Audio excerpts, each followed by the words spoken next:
menemukan dan menonaktifkan terowongan pejuang Palestina masih menjadi tantangan sulit bagi Israel hingga saat ini.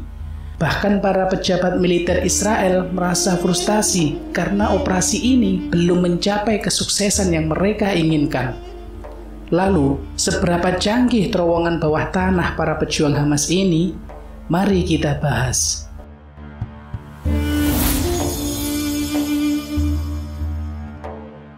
Assalamualaikum warahmatullahi wabarakatuh. Teman-teman seiman rahimakumullah. Israel dengan tekadnya yang kuat untuk mengatasi perlawanan dari pihak Palestina telah mencapai tahap di mana berbagai metode yang mereka lakukan dianggap legal.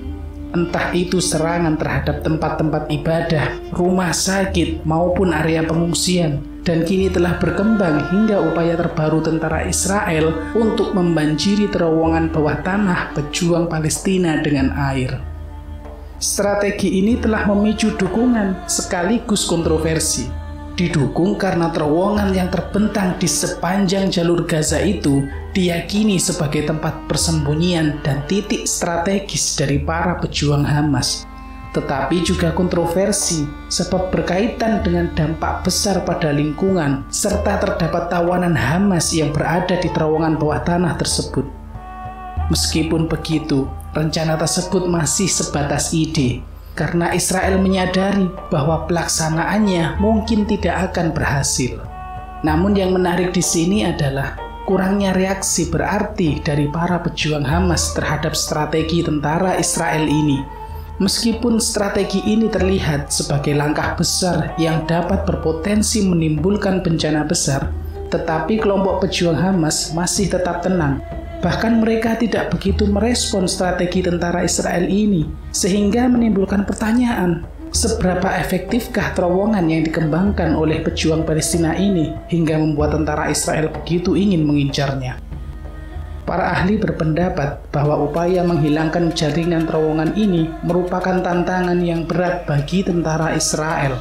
Pejuang Palestina telah membuat desain terowongan yang canggih dan upaya Israel untuk menghancurkan terowongan bawah tanah tersebut menjadi berita utama.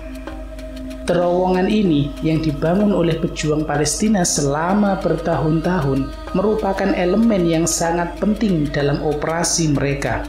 Dan sebagai tanggapan dari pihak Hamas, Osama Hamdan telah memberikan pernyataan pada 14 Desember lalu bahwa Hamas menyatakan kesiapan mereka untuk menghadapi situasi tersebut dengan tenang. Hamdan menekankan bahwa terowongan tersebut dirancang oleh insinyur yang terlatih dan berpendidikan untuk mengantisipasi berbagai jenis serangan dari Israel, termasuk kemungkinan banjir. Meskipun diakui bahwa terowongan tersebut tidak sepenuhnya kebal dari semua jenis ancaman, tetapi Hamdan tetap yakin bahwa mereka telah berhasil meminimalisir resiko dan ini terbukti bahwa tentara Israel mengalami kesulitan dalam menemukan apalagi menghancurkan terowongan itu. Ditambah lagi dengan kontroversi yang menyertai metode membanjiri terowongan itu. Karena hal ini berpotensi mengancam keselamatan tawanan yang ditahan oleh pejuang Hamas di Gaza, di mana banyak dari tawanan ini diyakini berada di lokasi bawah tanah. Selain itu, kompleksitas dan tantangan yang signifikan muncul dari ukuran dan kedalaman terowongan yang melintasi jalur Gaza selama ratusan kilometer, dengan kedalaman berkisar antara 15 hingga 60 meter. Pada tahun 2021, Angkatan Bersenjata Israel melaporkan kepada Al Jazeera tentang penemuan jaringan terowongan sepanjang 300 km di bawah jalur Gaza. Penemuan ini menunjukkan ketahanan terowongan yang signifikan terhadap berbagai upaya penghancuran. Pensiunan Mayor Jenderal dan mantan penasihat keamanan nasional Israel, Yaakov Amidrov, mengakui bahwa IDF belum menemukan metode yang efektif untuk menangani terowongan tersebut. Di sisi lain, Korps Insinyur Tempur Israel telah mengumumkan pengujian bom kimia yang dapat menghasilkan busa khusus, di mana metode ini bertujuan untuk menciptakan sumbat beton yang keras untuk memblokir jalur terowongan ini.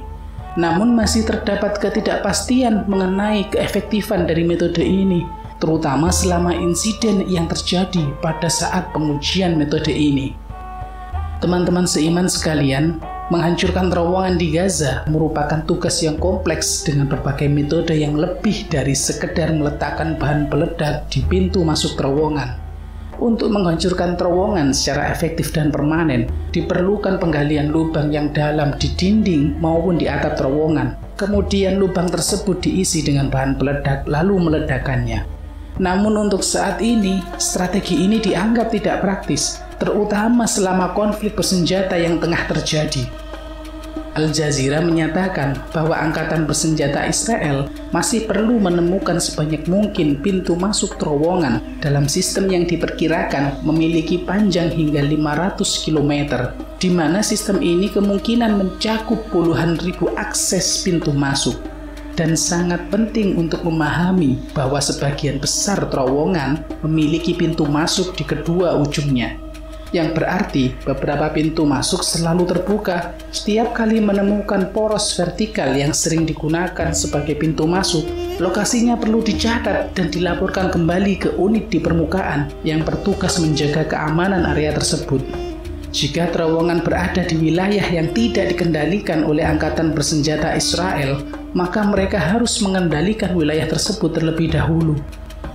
Walaupun Tentara Pertahanan Israel atau IDF telah mengembangkan sebuah perangkat lunak yang dapat menganalisa pola pergerakan untuk menunjukkan dua lokasi yang terhubung, tetapi perangkat ini tidak mampu menentukan rute atau persimpangan yang berada di dalam terowongan. Apalagi terowongan tersebut memiliki koridor-koridor sempit mirip labirin.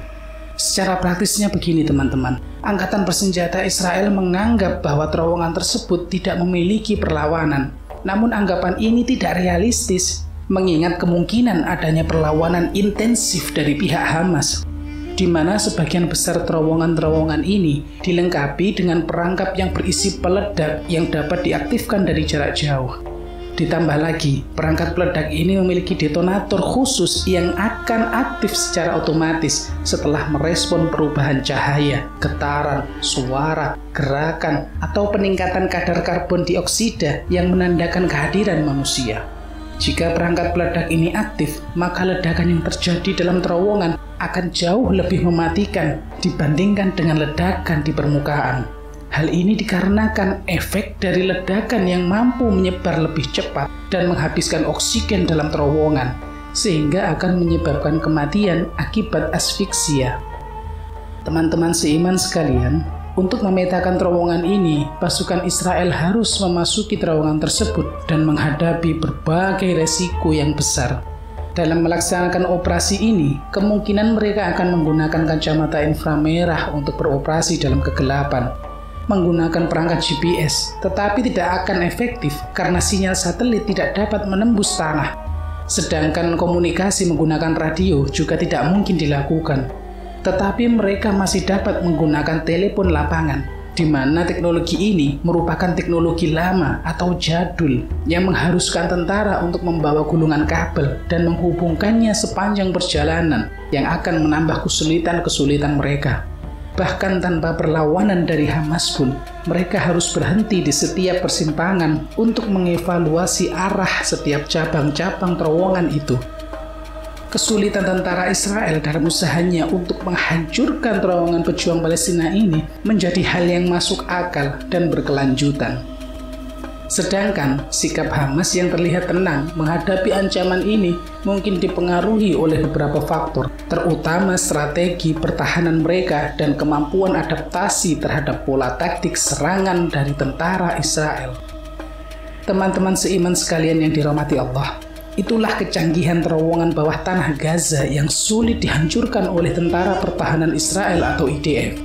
Jika informasi dalam video ini bermanfaat bagi teman-teman sekalian, silahkan bagikan video ini sebanyak mungkin agar dapat bermanfaat juga bagi teman-teman yang lainnya. Terima kasih telah menyimak video ini dan sampai jumpa pada video berikutnya. Wassalamualaikum warahmatullahi wabarakatuh.